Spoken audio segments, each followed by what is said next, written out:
กินตั้งกินเองเลยให้เจียววะเอาเจียว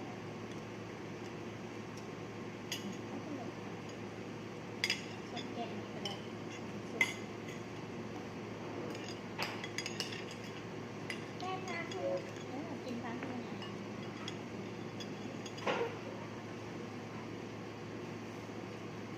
สุดเด้อ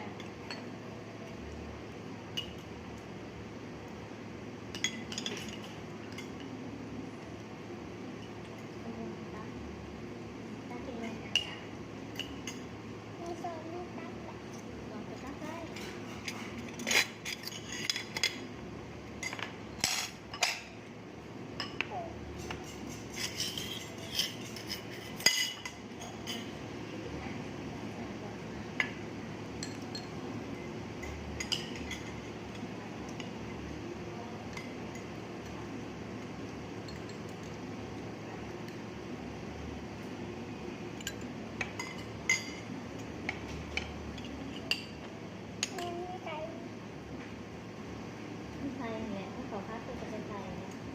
นักกินโหลดตั้งกินให้มันต่อเป็นทุกวัน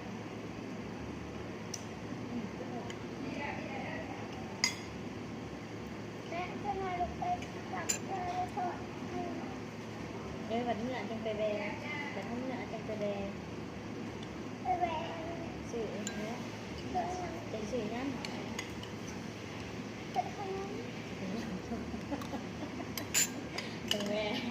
ตรงแวปะ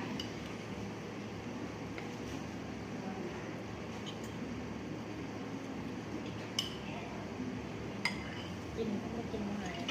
แว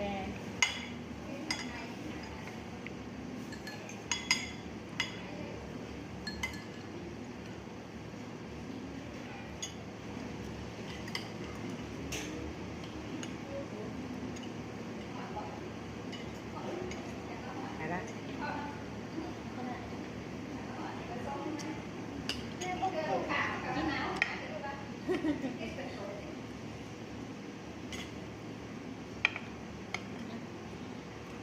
กินโหลดแม่ก็สิกินด้วยกันแม่ก็กิน